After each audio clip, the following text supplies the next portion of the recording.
I'm Madison, 30 years old. I married Thomas 5 years ago after he proposed.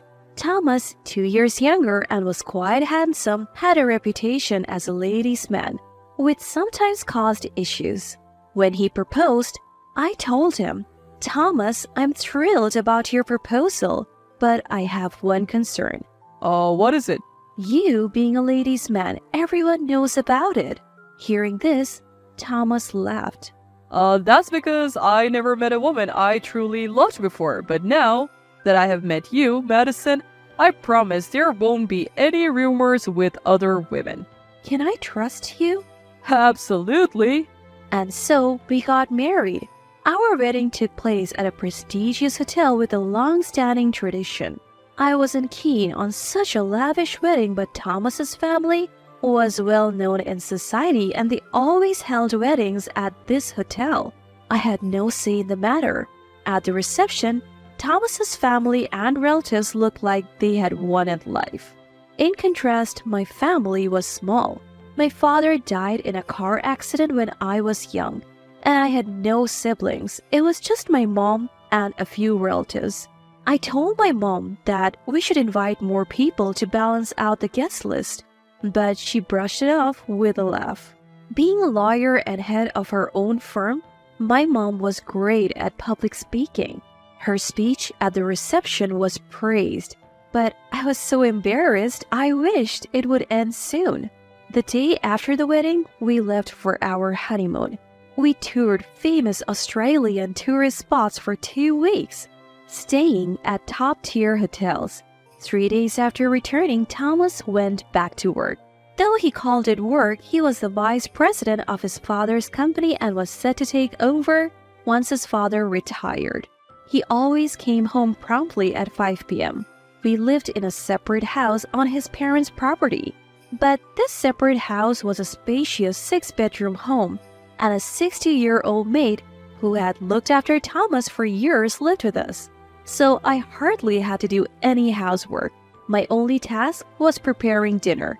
Thomas, probably spoiled growing up in a wealthy family, was very picky, not just about food, but also people. The maid informed me about his food preferences. He wouldn't touch anything he disliked, but if he loved something, he would want it every day. His absolute favorite was macaroni and cheese. He would eat it at home and even order it when we went out. Thanks to this, planning meals was a breeze. About a year after our marriage, Thomas suggested, "How about a 10-day trip to Europe next month? You've never been there, right, Madison?" "I would love to go, but can you take that much time off work, Thomas?" "It's fine, my dad's there. I don't really do much anyway." "If you're sure, then I'm in." "Great, I want to bring along some friends." I was surprised, thinking it would be just the two of us. Who's coming with us?" "My college junior, Anthony, and his girlfriend. Anthony might even be more handsome than me, and his girlfriend is so cute. I'm quite envious." Thomas laughed. I was concerned about the unfamiliar woman. "Another woman is coming?" "Yeah, she's just 21, but Anthony really wanted her to come." "If you're okay with it, Thomas, then so am I." Little did I know this trip would mark the beginning of the end for Thomas and me. The next month, we flew to England. Everything in Europe was new and exciting, and I kept taking photos on my phone. While Thomas didn't talk much to Anthony, he was very kind to Anthony's girlfriend, Brittany. Once, when Thomas went to the restroom, I struck up a conversation with Anthony. "You're Thomas's junior from college, right?" For some reason, Anthony hesitated before replying. "Oh, yes, I am." I laughed at his response. "You're funny, Anthony. You seem nervous." No, not at all." Just then, Thomas returned and saw us talking. "Madison, what's going on? What are you telling Anthony?" For some reason, Thomas seemed upset. "We were just chatting. Why? Is it wrong for me to talk to Anthony?" It's not like that." Even though Thomas said that, he seemed to interrupt whenever I spoke to Anthony or his girlfriend, making it hard for us to converse. During the trip, Brittany and I once went to the restroom together. I decided to share my observations with her. It might sound odd, but it seems like you and Anthony aren't really close. Brittany, clearly taken aback, replied, it's my first time traveling abroad, so everything's a bit overwhelming. Well, you're here in a foreign country with your boyfriend. Enjoy it. Thank you. The four of us moved on to France, visiting various famous tourist spots. Then, one evening at the hotel restaurant, Brittany was conspicuously absent. Anthony, where's Brittany? She said she'd be a bit late. She should be here soon. Thomas was visibly irritated. After waiting for a while without any sign of Brittany, Thomas said, I'll go check on her. I thought Anthony should be the one to go, but Thomas was already on his way. About 10 minutes passed and neither Brittany nor Thomas returned. I turned to Anthony. What's taking them so long? Is Brittany feeling unwell? I don't think she was sick or anything. I'll go check on them. When I opened the door to Brittany and Anthony's room, both of them seemed to hurriedly adjust their seating. Seeing this, I grew suspicious, but I calmly asked, What are you two doing here? Thomas said he was coming to check on Brittany, but you're both just sitting on the sofa. Nothing's wrong. Brittany said she felt a bit off, so I was checking on her. Oh, okay. I'll bring Anthony over. This sounds good. At that moment, Brittany remained silent, looking down. When I brought Anthony back to the room, Brittany stood up, ready to leave. Oh, are you feeling better now? I'm fine. Anthony just watched Brittany without saying a word. Our dinner that night was a quiet one, with none of us speaking. After dinner, we all returned to our rooms. Thomas, can I ask you something? As I said this, Thomas tensed up. What is it? What's the deal between you and Brittany? What do you mean deal? She's just Anthony's girlfriend. It doesn't seem like they're close at all. They are both just quiet people. It doesn't seem like they're just quiet. It's like they're not talking at all. You're overthinking things, Madison. Am I? When you were in Brittany's room earlier and I opened the door, you both seemed startled and adjusted your seating. Enough. If you keep this up, you will ruin our trip. After what Thomas had said, I didn't press the issue further, but my suspicions only grew. The incident happened the next day while we were touring. Suddenly, Thomas and Brittany were nowhere to be found. I searched frantically but couldn't find them. Anthony seemed to be looking too, but he didn't appear to be genuinely concerned. After about 2 hours, Thomas and Brittany suddenly reappeared. Thomas, where were you? Where were you, Madison? Brittany and I were looking for you. I was searching everywhere. Anthony didn't seem too worried though. Well, what can I say? Brittany, where were you? Brittany just looked down and didn't answer. Brittany was with me, looking for you and Anthony. Is that true, Brittany?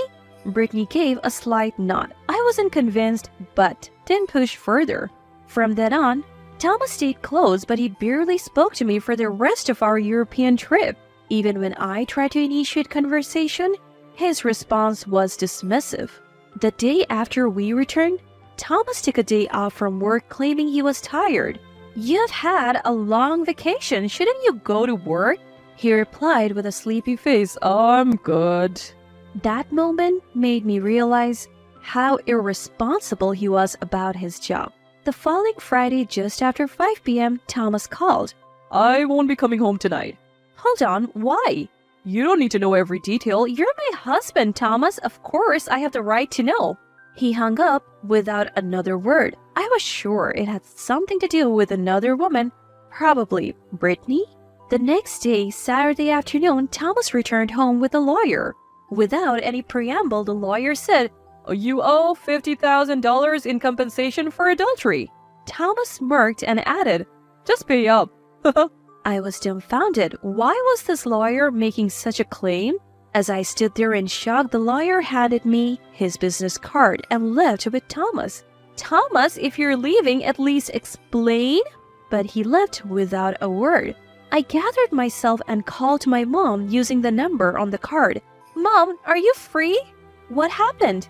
This lawyer hired by Thomas just came and demanded $50,000 claiming I committed adultery. I'm so confused. Did you? Of course not. Then don't worry. But he's a lawyer, Mom. Who is he? I looked at the card again and was shocked. It had the name of Mom's law firm written on it, and she was a lawyer who belonged there. Mom, he's from your law firm. Who? I told her the name, and she replied, that man, always taking on dubious cases. Can you ask him to drop the case? He might, but Thomas will just hire someone else. What should I do? After a pause, Mom said, I'll handle this for you.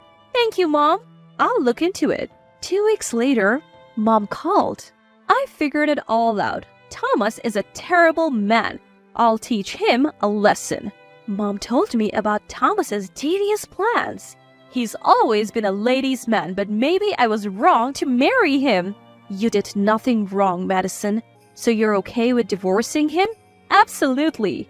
Then call Thomas and set up a meeting. You'll come too, right? Of course.